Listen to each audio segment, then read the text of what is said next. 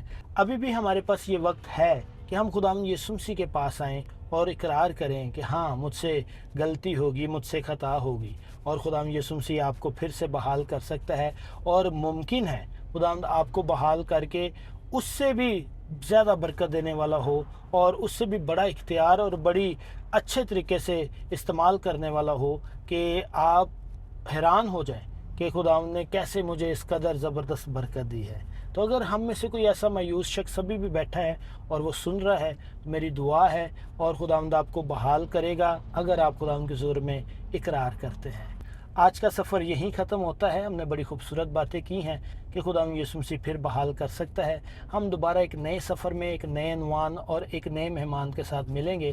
تب تک کے لیے خدا حافظ۔